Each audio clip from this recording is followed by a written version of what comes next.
ओम शांति। ओम शांति। ओम शांति। ओम शांति। आज बाबा कह रहे मीठे बच्चे, तुम्हें पहला पहला निश्चय चाहिए कि हमको पढ़ाने वाला स्वयं भगवान परम धाम से आ रहा है। तो कहाँ से भगवान आता है पढ़ाने के लिए? तो मनुष्य के लिए नहीं कहा जाता कि वो सागर है। बाबा कहता है कि तुम्हें पहला पहला निश्चय करो कि हमें पढ़ाने के लिए स्वयं भगवान जो शांति का सागर है, सुख का सागर है, वो बाप आता है परम धाम से पढ़ाने के लिए। तो हमें कितना उनका रिगार्ड रखना चाहिए। कोई मनुष्य किसी को सुख शांति नहीं दे सकता। ये क्लियर है ना हम लोगों के जीवन से कि इतना समय से हम लोग देहधारियों के साथ रहे, लेकिन क्या वो सुख शांति मिला जो बाबा के साथ मिलने के बाद एकदम निश्चिंत कर दिया? वो कभी नहीं मिला। प्रश्न है, सबसे ऊंची मंजिल कौन सी है? उस मंजिल को पाने का पुरुषार्थ क्या है?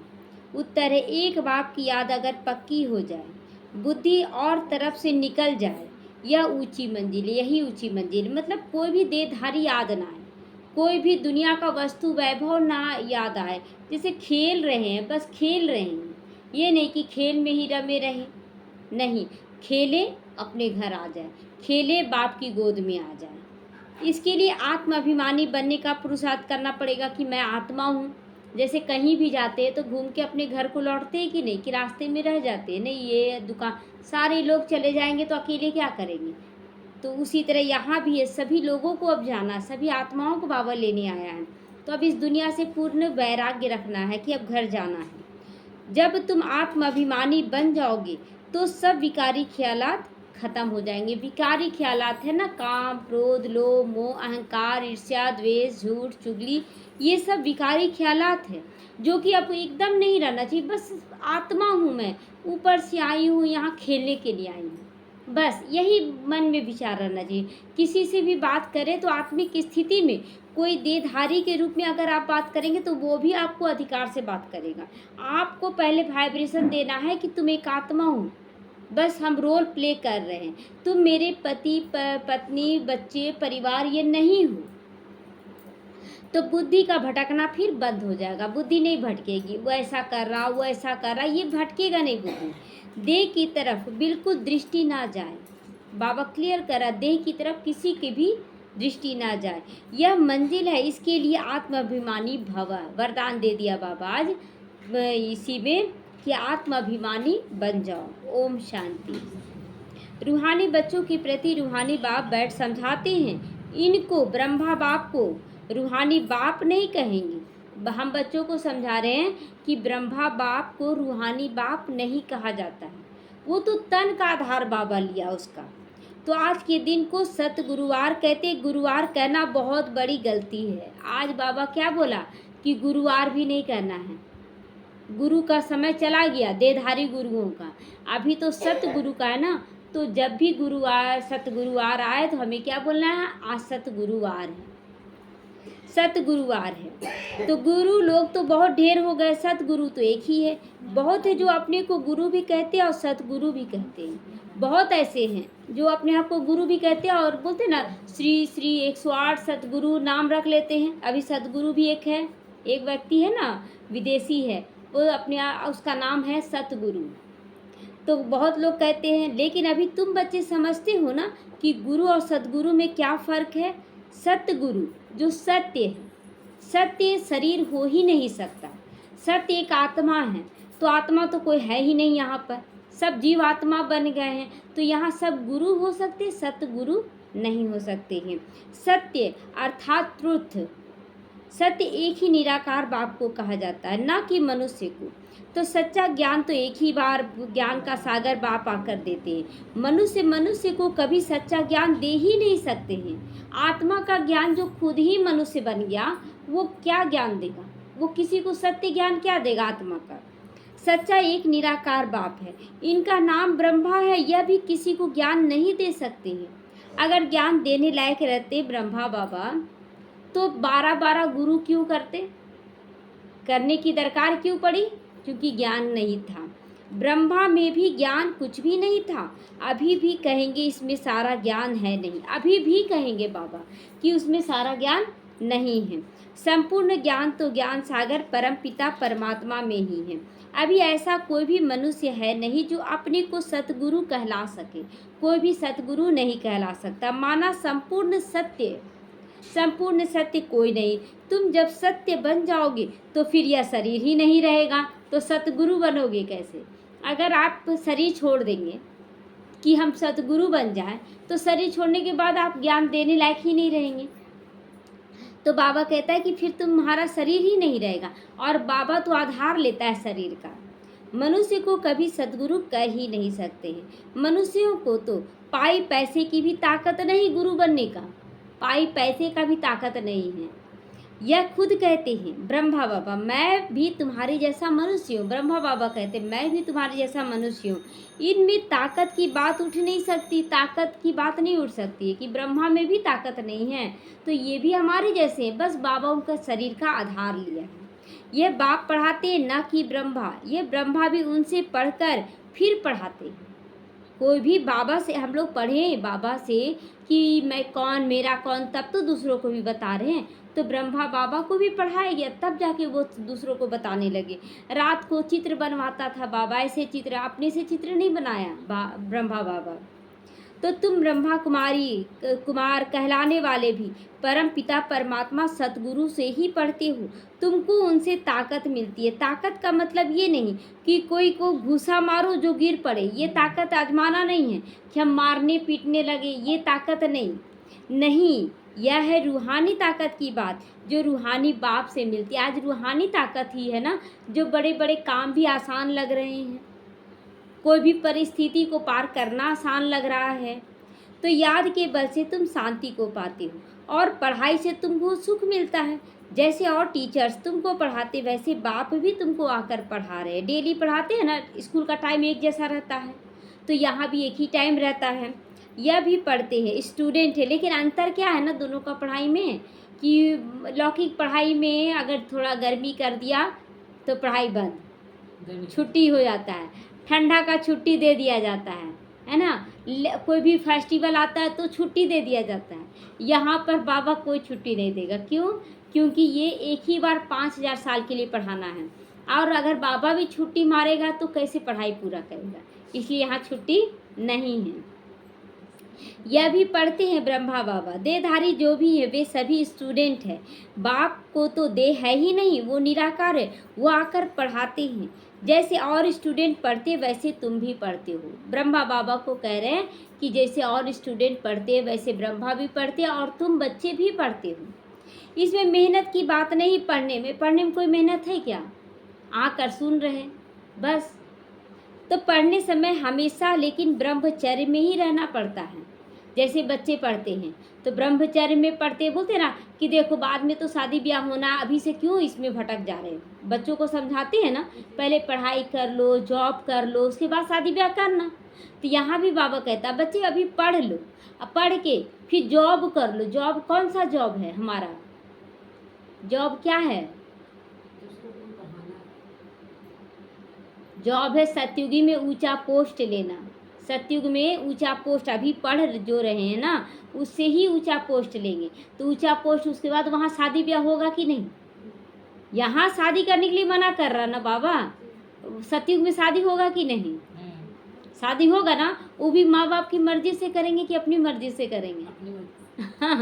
अपनी मर्जी से करेंगे शादी ब्याह। वहाँ पर कोई रोक ठोक नहीं होगा, उससे नहीं करो, उससे नहीं करो, यहाँ नहीं होगा। तो यहाँ पर पढ़ना है तो ब्रह्मचर्य का पालन करना है। ब्रह्मचर्य में पढ़कर जब पूरा करते तब बाद में विकार में गिरते हैं। बाद में शादी ब्याह होता है ना, पहले तो पढ़ाई करते हैं। मनुष्य तो मनुष्य जैसा ही देखने में आता है। अच्छा, कोई डॉक्टर बन गया तो डॉक्टर वो बताएगा कि मैं डॉक्टर हूँ, तब तो कोई जानेगा ना। गांधी जी एक बार ट्रेन में जा रहे थे ना, तो गांधी जी से ही एक व्यक्ति मिलने जा रहा था, और गांधी जी के साथ ही बैठकर ट्रेन में जा रहा था, लेकिन उनको पता ही नहीं था कि गांधी जी दिखने में कैसे। उनके साथ गलत व्यवहार किया वो व्यक्ति, और गांधी जी कुछ भी नहीं बोले। और जब वहाँ पर उनको बुलाया गया सम्मान के साथ, माला वाला, वो देख कर ठक रह गया कि यही गांधी जी हैं। तो अंतर था वहाँ पर जो सम्मानित किया गया और ट्रेन में जो था, अंतर था क्या? अंतर नहीं था। दोनों एक ही। तो वही बाबा कह रहा है कि मनुष्य मनुष्य ही रहता है, पोस्ट का अंतर आ जाता है। कहेंगे यह फलाना आदमी है, यह LLB है, यह फलाना ऑफिसर है, पढ़ाई पे टाइटल मिल जाता है, शकल तो वही रहती है ना, शकल बदलेगा क्या? नहीं। उस जिस्मानी पढ़ाई को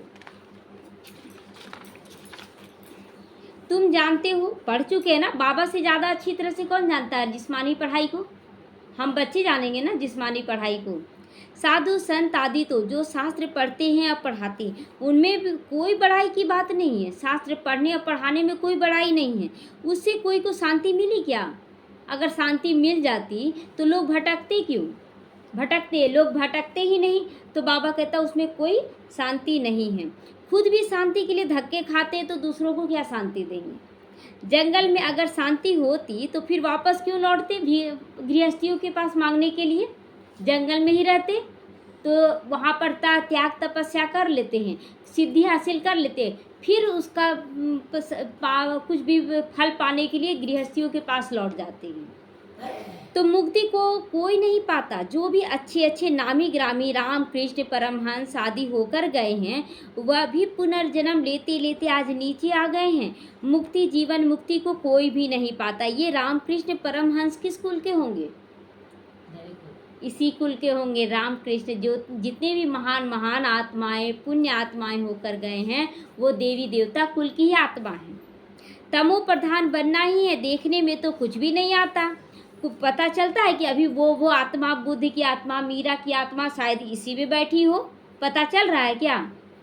तो कोई से पूछो तुमको गुरु से क्या मिलता है, तो कहेंगे शांति मिलती है, परंतु मिलता कुछ भी नहीं है। ये क्लियर है, क्योंकि ब्रह्मा बाबा से ज़्यादा अनुभवी कोई नहीं है। वो तो 12-12 गुरु किए। तो लोग बोलता ना गुरु कर लिए शांति मिल रहा, कुछ नहीं मिलता। आज दुख बीमारी और बढ़ रहा है।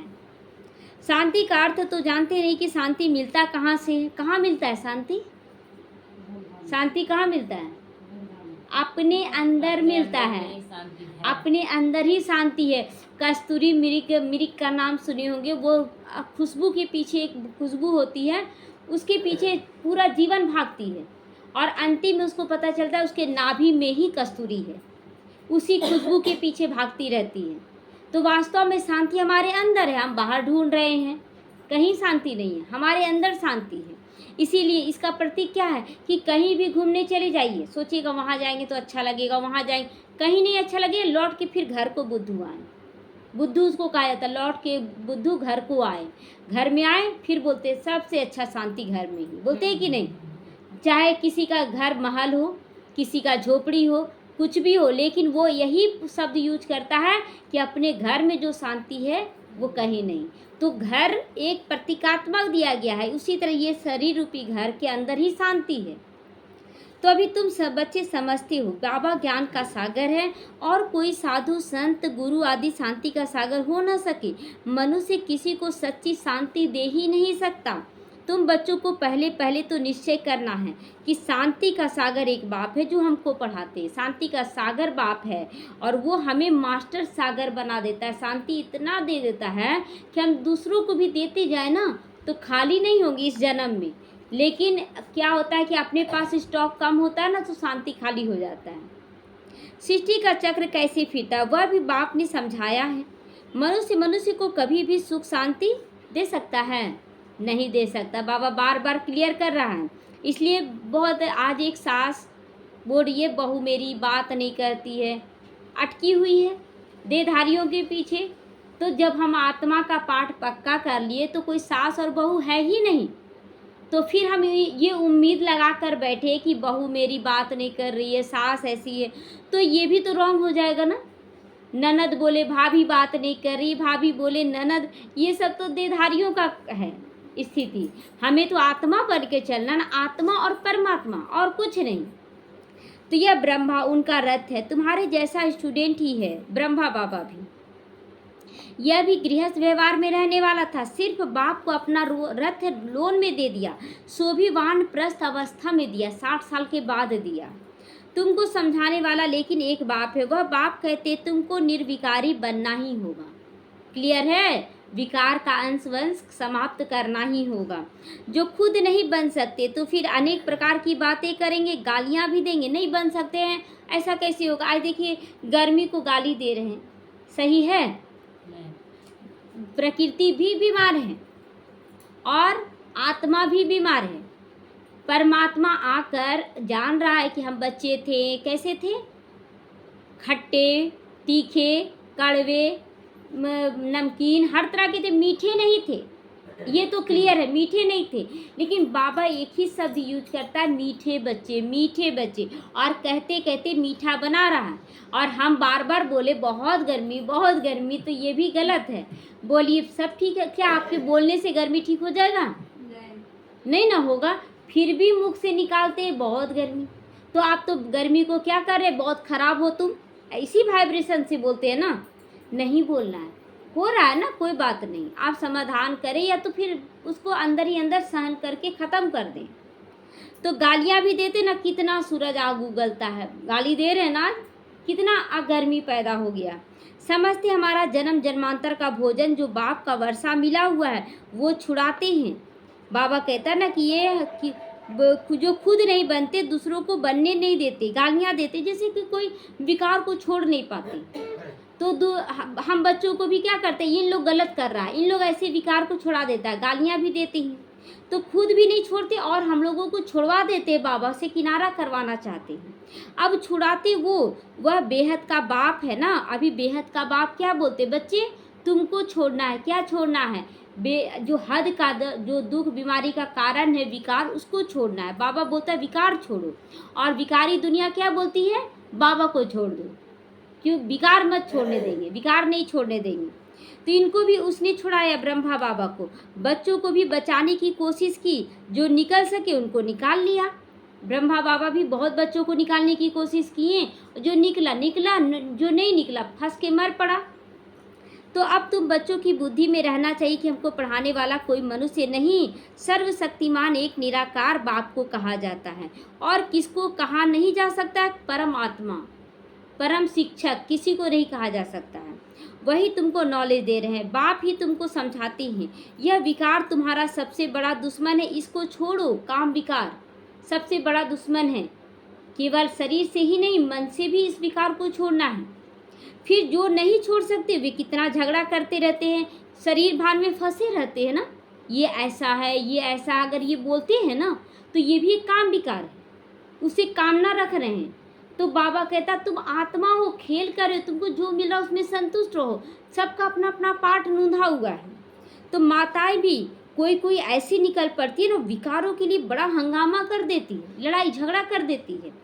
अभी तुम हो संगम युग पर, यह भी कोई नहीं जानते कि यह पुरुषोत्तम संगम युग है। बाप कितनी अच्छी रीति समझाते, बहुत है जिनको पूरा निश्चय है, कोई को सेमी निश्चय है, कोई को 100%, कोई को 10% भी निश्चय है।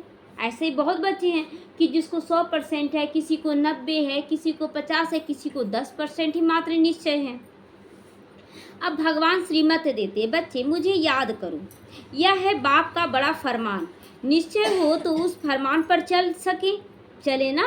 अगर निश्चय है तो बाबा जो कह रहा है उस पर एकदम एक्यूरेट चले, कुछ भी गलत नहीं होगा, कुछ भी गलत नहीं होता है। बाप कहते मेरे मीठे बच्चे, तुम अपने को आत्मा समझकर बाप को याद करो। इनको याद नहीं करना है, ब्रह्मा को याद नहीं करना है। मैं नहीं कहता, ब्रह्मा बाबा भी कहता, मैं नहीं कहता, बाबा मेरे द्वारा कहते हैं। जैसे तुम बच्चे पढ़ते हो ना, ऐसे यह भी पढ़ता है, ब्रह्मा भी पढ़ते हैं। सब स्टूडेंट है, पढ़ाने वाला टीचर है, वह सब मनुष्यों को पढ़ाते हैं, सब मनुष्यों को पढ़ाते हैं। यहाँ तुमको ईश्वर पढ़ाते, मनुष्य मनुष्यों को पढ़ाते हैं। और यहाँ पर हम जो बच्चे आए हैं तो हम आत्माओं को बाबा पढ़ा रहा है। तुम आत्माएं पढ़ती हो, तुम्हारी आत्मा फिर पढ़ाती भी। इसमें बहुत आत्माभिमानी बनना है। बैरिस्टर, इंजीनियर आत्मा ही बनती है ना, शरीर नहीं बनता है, आत्मा बनती है। बैरिस्टर शरीर तो वही है, बदला थोड़ी। तो आत्मा को अब देह अभिमान आ गया, देह अभिमान आ जाता है कि हम तो डॉक्टर हैं, हम इंजीनियर हैं, देह अभिमान आ गया। आत्माभिमानी के बदले देह अभिमानी बन पड़ते हैं। जब बन जाते, कोई पोस्ट ले लेते हैं तो अभिमान आ जाता है।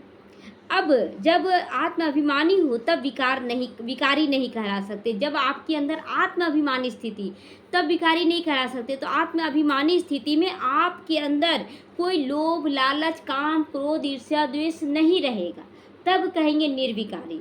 उनको कभी विकारी ख्यालात आ ही नहीं सकता। देह अभिमान से ही विकारी ख्याल आता है। देह अभिमान को समाप्त करना है, आत्मिक स्थिति में रहने का अभ्यास करना है। तो बाबा कहता है अगर आप देह अभिमान में हैं तो विकारी ख्यालात आते हैं। विकार की दृष्टि ही देखने की समझ में आ जाती है। विकारी जो दृष्टि रहती है ना, वो देखने से ही आंखों से समझ में आ जाएगा कि ये विकारी दृष्टि है या निर्विकारी दृष्टि है। तो देवताओं की विकारी दृष्टि कभी नहीं हो सकती। ज्ञान से फिर दृष्टि बदल जाती है। जब ज्ञान मिला तो दृष्टि बदल गया ना। पहले बोलते थे ये मेरा परिवार, ये पराया है, ये अपना है, ये अमीर है, ये गरीब, और अभी क्या देखते हैं? सब आत्मा है, सब बाबा के बच्चे हैं।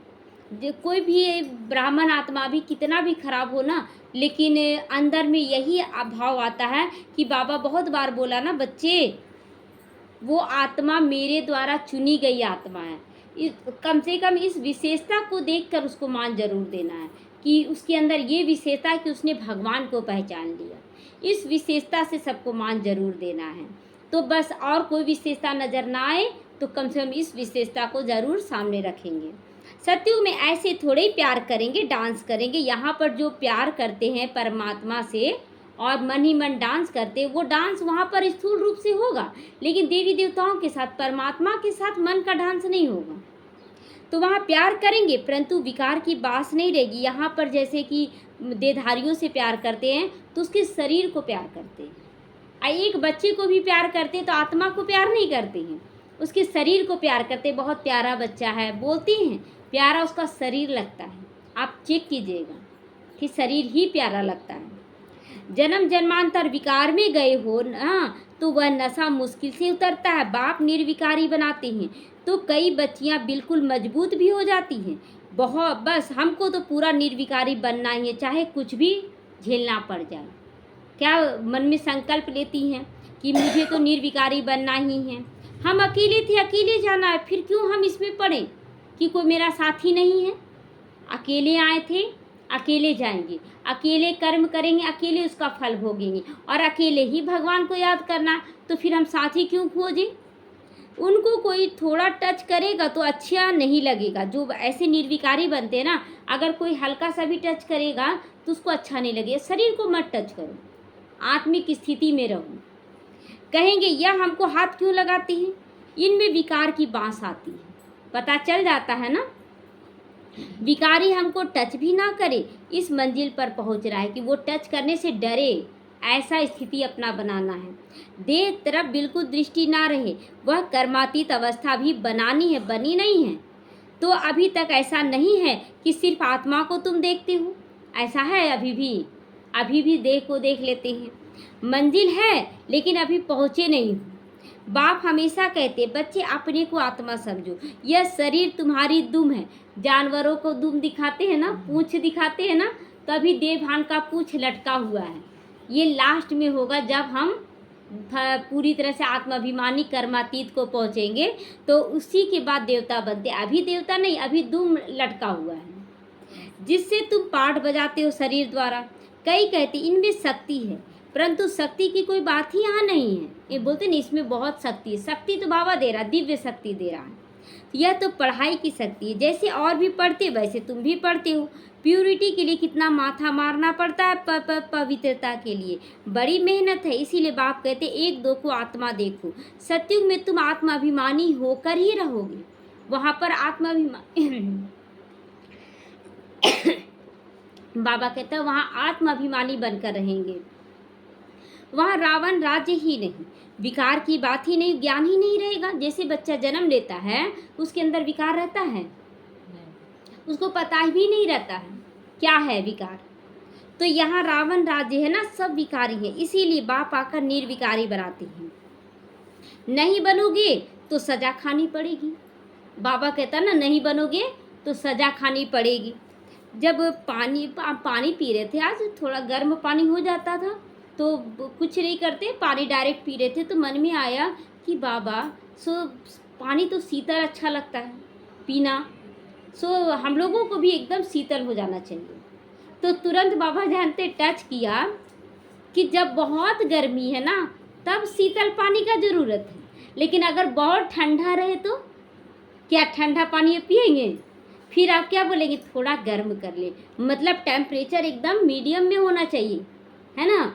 ना ज़्यादा गर्म, ना ज़्यादा ठंडा। ऐसा स्थिति अपना बनाना, एकदम ऐसा नहीं कि एकदम शीतल ही बन जाए और ऐसा भी नहीं कि एकदम हाइपर हो जाए, नहीं। तो इसीलिए तुरंत बाबा टच कर देता ना ज्ञान का पॉइंट। तो इसीलिए एकदम शीतल भी नहीं बनना है किसी के लिए, और एकदम खराब भी नहीं बनना है। नहीं बने और बाबा के अनुसार नहीं बनेंगे तो सजा फिर खानी पड़ेगी। आत्मा पवित्र बनने बिगर ऊपर जा नहीं सकती, हिसाब किताब चुकतू करना पड़ता है, फिर भी पद कम हो जाएगा। अगर कर्म भोग से आप चुकतू करते हैं, भोगना क्या है? बहुत गर्मी है, बहुत गर्मी, ये भोगना है, भोगना ये भी है। आप तड़प रहे हैं, आप एकदम स्थिति बना ले, मैं आत्मा हूँ, कोई फर्क नहीं पड़ेगा। तो यह राजधानी स्थापन हो रही है। देखिए अभी सभी लोग हैं ना, रात में जगते हैं कि कैसे सोएंगे, कैसे सोएंगे, बहुत गर्मी, और जब जाते हैं तब नींद आ जाता है। बोलते मम्मी तुमको तो नींद ही आ जाता है। हाँ। तो एकदम ऐसा स्थिति बाबा कहता है नेचुरल स्थिति, जब चाहे सो जाएं, जब चाहे उड़ जाएं। बच्चे जानते स्वर्ग में एक आदि सनातन देवी देवताओं का राज्य था। पहले पहले तो जरूर एक राजा रानी होंगे, फिर डिनाइस्टी होगी। अब देखिए शुरुआत में ब्रह्मा बाबा और मम्मा रही, उसके बाद ना दादियों को भेजा गया सेवा में। तो उसी तरह शुरुआत में एक महाराजा महारानी बैठेंगे, प्रजा ढेर बनती है, उसमें अवस्थाओं का फर्क फिर पड़ जाएगा। जिनको पूरा निश्चय नहीं, वो पूरा पढ़ भी नहीं सकेंगे, पवित्र बन नहीं सकेंगे। आधा कल्प के पतित एक जन्म में पावन बनकर 21 जन्मों के लिए पावन बन जाते हैं। ये बनना मौसी का घर है क्या? एक जन्म में आप 21 जन्म का बादशाही ले रहे हैं, तो इतना आसान तो नहीं होगा, होगा ना, थोड़ा सा तो मेहनत करना होगा ना। तो मुख्य काम है काम की बात, अपने अंदर कामनाओं को समाप्त कर दो, देह की कामनाओं को समाप्त कर दो, तो आप पूरी तरह से निर्विकारी बन जाएंगे। जिस दिन आप आत्मा समझेंगे, क्रोध आदि का इतना नहीं है माँ, कहीं भी बुद्धि जाती है तो बाप को याद नहीं करते हो, बाप की याद पक्की हो जाएगी तो फिर और कोई तरफ बुद्धि नहीं जाएगी। बहुत ऊंची मंजिल केवल बाबा और मैं, आत्मा, मैं मतलब आत्मा। पवित्रता की बात सुनकर आग में जल मरते हैं लोग। पवित्रता की बात सुनते हैं ना कि यहाँ पवित्र बोला जाता है रहने के लिए, तो ज्ञान छोड़कर चले जाते हैं, तो जल मरते हैं। कहते यह बात तो कोई भी कहा नहीं अब तक कि विकार छोड़ो, कोई शास्त्रों में भी नहीं लिखा, बड़ा मुश्किल समझते हैं। वह तो है निवृत्ति मार्ग का धर्म अलग है कि वो छोड़कर चलेगा, आपको यहीं रहना है, घर गृहस्थ में रहना है।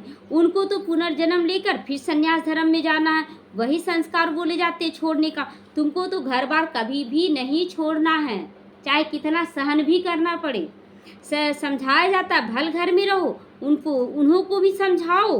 अब है संगम युग, पवित्र बनने बिगर सतयुग में देवता नहीं बन सकोगे। थोड़ा भी ज्ञान सुनते हैं तो वह प्रजा जाकर बन जाएगी। अगर थोड़ा भी ज्ञान सुने तो प्रजा बन जाएंगे। प्रजा तो ढेर होती है ना, सतयुग में वजीर नहीं होते, क्योंकि वहाँ संपूर्ण ज्ञानी बना दिया जाता है। बाबा यहाँ संपूर्ण ज्ञानी बनाकर भेजेगा। वजीर आदि चाहिए अज्ञानियों को। इस समय देखो एक दो को मारते कैसे हैं, दुश्मनी का स्वभाव कितना कड़ा है। एक दो को क्या घर में बंद है, बाहर से मिट्टी तेल डाल दिए, जला दिए, दुश्मनी है ना, तो कितना कड़ा स्वभाव है। अभी तुम समझते हो हम यह पुराना शरीर छोड़कर जाकर दूसरा लेते हैं, कोई बड़ी बात है क्या छोड़ना शरीर को? बड़ी बात है? जब बाबा कहे हाँ जी, अगर हम फंसे रहेंगे बाबा थोड़ा दिन और, ऐसी जरूर मुख से निकल जाएगा, लेकिन नहीं, सबसे बुद्धि योग निकाल दे तो वह दुख से मरते, तुम्हें दुख से नहीं मरना है। तुमको तो सुख से बाप को याद में जाना है, बाबा की याद में छोड़ना है शरीर। जितना मुझ बाप को याद करोगे सब कुछ भूलते चले जाओगे, कोई भी याद नहीं रहेगा। परंतु यह अवस्था तब होगी जब पक्का निश्चय हो कि मैं आत्मा हूँ, मुझे परम पिता परमात्मा पढ़ा रहे। निश्चय नहीं तो याद भी नहीं ठहर सकती है। नाम मात्र सिर्फ कहते हैं, नाम मात्र सिर्फ कहते बाबा, तो बाबा पे निश्चय नहीं है तब ना। किसी को बोला जा रहा है कि आप धन संपत्ति छोड़ दो, और वो बोल दे कि कैसे छोड़ दे, निश्चय का कमी बाबा छोड़ा देगा क्या? निश्चय ही नहीं तो याद काहे को करते हैं, काहे को करेंगे वो? सबको एक जैसा निश्चय नहीं है, माया निश्चय से हटा देती है कि पता नहीं कुछ गलत ना हो जाए, जैसे कि वैसे बन जाते, फिर दुखी के दुखी होते रहते। छोड़ो तो छूटे, जब तक छोड़ोगे नहीं तब तक छूटोगे नहीं, दुखी होते रहोगे। और दुखी होने का निशानी कि आप प्रजा के दास दासी बनोगे, क्योंकि दासी है ना, वो प्रजा है जो हमें विकार में ला रही है। तो पहले पहले तो निश्चय चाहिए बाप में कि बाबा के साथ चल रहे, वो कल्याणकारी, मेरे साथ कल्याण कैसे हो सकता है? संशय रहेगा क्या कि यह बाप नहीं है, तो फिर वो विकार में चले जाएंगे, मतलब कोई भी विकार ले आएंगे। बेहद का बाप ही ज्ञान देते हैं। यह तो कहता है मैं सृष्टि के रचयिता और रचना को नहीं जानता था। ब्रह्मा बाबा भी बोल रहे हैं कि हम नहीं जानते थे, मेरे को कोई सुनाएगा, मेरे को कोई तो सुनाएगा। मैंने 12 गुरु किए, उन सबको भी छोड़ना पड़ा क्योंकि मैं संतुष्ट नहीं रहा उनसे भी। गुरु ने तो ज्ञान दिया ही नहीं, सच्चा ज्ञान। सतगुरु अचानक आकर मेरे अंदर प्रवेश कर दिए, समझा पता नहीं क्या होना है। अंदर में विचार चलने लगा ब्रह्मा बाबा के कि क्या हो रहा है, ये सब क्या हो रहा है। साक्षात्कार गीता में भी है ना, अर्जुन को भी साक्षात्कार कराया। अर्जुन की बात है नहीं यहाँ, यह तो रथ है ना। यह भी पहले गीता पढ़ता था ब्रह्मा बाबा, बाबा ने प्रवेश किया, साक्षात्कार कराया। यह भी बाप ही ज्ञान देने वाला है, तो उस गीता को छोड़ दिया ब्रह्मा बाबा। दादा लेखराज गीता बहुत पढ़ते थे, जैसे ही बाबा आकर ज्ञान दिए गीता को छोड़ दिए पढ़ना। तो वह बाप है ज्ञान का सागर, हमको तो वही बताएगा ना। कौन बताया ये सब ज्ञान? अगर ये ज्ञान ही रहता तो हम इतना क्यों पीछे पड़ते लोगों के? गीता है माई बाप, वह बाप ही है जिसको तमे व माता च पिता कहती हैं। वह रचना रचते हैं, अडॉप्ट करते हैं। रचना रचते हैं मतलब विकारी को अडॉप्ट करके फिर अपने अनुसार आत्मा बनाते हैं। यह ब्रह्मा भी तुम्हारे जैसा ही है। बाप कहते हैं इनको भी जब वानप्रस्थ अवस्था होती है, जब 60 साल उम्र होता है, तब मैं इसमें प्रवेश करता हूँ। कुमारियाँ तो हैं ही पवित्र, कुमारियों को बाबा बहुत मान देता कि ये तो है ही पवित्र, उनके लिए बहुत सहज है। शादी के बाद कितने संबंध बढ़ जाते हैं, इसीलिए देही अभिमानी बनने में फिर मेहनत लगता है। सास है, ससुर है, ननद है, देवर है, कितना तरह का रिश्ता बढ़ जाता है। उसको देखो तो वो रूठता है, उसको देखो तो वो रूठता है। तो वास्तव में शरीर, आत्मा शरीर से अलग है, परंतु आधा कल्प देह अभिमान में रहे ना, इसीलिए आत्मा बनने में टाइम लग रहा है। बाप आकर अंतिम जन्म में देही अभिमानी बनाती है। मुश्किल भासता है सबको, ये मुश्किल लगता है आत्मा बन जाए। कैसे आत्मा बन जाएंगे, शरीर में है तो, लेकिन बहुत सहज भी है। पुरुषार्थ करते करते कितने थोड़े पास होते हैं, 8 रत्न निकलती हैं। अपने से पूछो, हमारी लाइन क्लियर है? अभी भी 108 में आने के लायक हैं हम? हैं, हम सभी हैं, ये बोलना। हाँ बाबा, एक बाप के सिवा और कुछ भी याद नहीं आता है ना। अपने आप को चेक करें, कुछ भी याद नहीं आता है तो आप 108 में आने वाले हैं। अगर याद आता है तो फिर आप आगे बढ़ जाइए, तो यह अवस्था पिछाड़ी में होगी। आत्माभिमानी बनने में बहुत मेहनत करनी है। अच्छा, मीठे मीठे सीखी लदे बच्चों प्रति माता पिता बाप दादा को याद प्यार और गुड मॉर्निंग। रूहानी बाप की रूहानी बच्चों को नमस्ते। हम रूहानी बच्चों की रूहानी माता पिता बाप दादा को याद प्यार, गुड मॉर्निंग, नमस्ते नमस्ते, शुक्रिया बाबा शुक्रिया। धारणा के लिए मुख्य सारे ज्ञान से अपनी दृष्टि का परिवर्तन करो। अब शरीर को नहीं, देह की दुनिया को नहीं, बाप को, परम धाम को और बैकुंठ को देखना है। आत्माभिमानी बनकर विकारी ख्यालात समाप्त कर दो। किसी से लेने की इच्छा भी एक विकारी दृष्टि है, तो किसी भी विकार की बांस ना रहे, बदबू ना रहे। बांस मतलब बदबू, बदबू ना रहे। देह की तरफ बिल्कुल भी दृष्टि ना जाए। आत्मा बहुत सुंदर है, बेहद का बाप ही हमको पढ़ाती है। ऐसा पक्का निश्चय करके सबूत दो, मजबूत बनो। सबूत भी देना है कि मैं आत्माभिमानी बन रहा हूँ, तो इसका सबूत क्या है? मजबूत बनना है। कोई कितना भी गलत करे, हमें उसके साथ सही करना है। बाबा कहता है कि विकारी दृष्टि ना जाए, कोई भी बदबू ना रहे। बेहद का बाप हमको पढ़ाते ऐसा पक्का निश्चय हो, तब याद मजबूत होगी। जब ये निश्चय हो कि भगवान हमें पढ़ा रहा, मैं आत्मा हूँ, तब ये निश्चय मजबूत हो जाएगा। ध्यान रहे, माया निश्चय जरा हिला ना दे। हिलाता है ना 24 घंटे में माया, तो माया हिला न दे। वरदान है, सेवा भाव से सेवा करते हुए आगे बढ़ने और बढ़ाने वाले निर्विघ्न सेवाधारी भव। बाबा कहता सेवा भाव से सेवा करना है, कोई मान शान की इच्छा से सेवा नहीं करना कि मेरा पद ऊंचा हो जाए, ऐसा कभी नहीं सोचना है। ये सेवा नहीं, सौदा हो जाएगा। हमें सेवा करना है कि बहुत ऐसी दुखी अशांत आत्माएं हैं जिसको बाप का संदेश नहीं मिला है, तो इस भाव से सेवाधारी बने। तो सेवा भाव से सेवा करते हुए सबको आगे, खुद भी आगे बढ़े और सबको बढ़ाने वाले बनने वाले, ऐसे निर्विघ्न, विघ्न आ भी रहा तो उस पर विजय प्राप्त करके आगे बढ़ने वाले सेवाधारी भव। सेवा भाव सफलता दिलाता है। सेवा में अगर अहम भाव आ गया, अहंकार आया, तो उसको सेवा नहीं कहा जाएगा। अहंकार आ जाता है, देखो हम इतना बच्चा को निकाल लिए, देखो हम तो बहुत बच्चे को निकाल लिए, ये अहंकार है। अरे जिसको आने का है ना, बाबा तो फिक्स कर दिया 33 करोड़ आएगा ही आएगा, चाहे आपके द्वारा है चाहे किसी और के द्वारा है, आ तो जाएगा ना। अहंकार नहीं, सिर्फ मैं कैसे चल रही हूँ इसका स्वमान रखे, अहंकार नहीं। तो किसी भी सेवा में अगर अहम भाव मिक्स होता है तो मेहनत भी ज़्यादा लगेगी, समय भी ज़्यादा लगेगा और स्वयं की संतुष्टि तो कभी मिलेगी ही नहीं। खुद संतुष्ट कभी नहीं बनेंगे। आज बच्चे आएंगे बहुत सारे, कल भाग जाएंगे, संतुष्टि लेके चले गए। तो इसीलिए केवल अपने स्वमान में स्थित रहें। सेवा भाव वाले बच्चे स्वयं भी आगे बढ़ेंगे और दूसरों को भी आगे बढ़ाते रहेंगे। वे सदा उड़ती कला का अनुभव करेंगे, वो उड़ेंगे, वो स्थिति दिखा देगा कि ये सेवा भाव वाले हैं कि स्वार्थी भाव वाले हैं, ये पता पड़ जाएगा। उनका उमंग उत्साह स्वयं को भी निर्विघ्न बनाएगा और दूसरों का कल्याण करता रहेगा। स्लोगन है, ज्ञानी तो आत्मा वो हैं जो महीन और आकर्षण करने वाले धागों से भी मुक्त है। महीन, ये महीन धागा है कि हम, मेरा मान शान बढ़ रहा, हम बहुत ऊंचाई में जा रहे हैं, बड़ी बड़ी दीदियां हमको मान दे रही, ये भी एक महीन धागा। अरे दीदियां भी तो देधारियां हैं ना, वो क्या कर लेंगी मान देकर? कोई भी आज के डेट में अपना नहीं है, कोई भी नहीं। कब किसके अंदर ईर्ष्या पैदा हो जाए और आपका विरोधी बन जाए। इसलिए केवल बाबा और मैं, और ये ड्रामा कल्याणकारी है, बस सेवाधारी बनना है। तो ज्ञानी तो आत्मा वही है जो महीन और आकर्षण करने वाले धागों से भी मुक्त रहते हैं। ओम शांति। ओम शांति। सभी को यूट्यूब चैनल को लाइक और सब्सक्राइब जरूर करें, तभी ये सेवा और आगे बढ़ेगा। ओम शांति।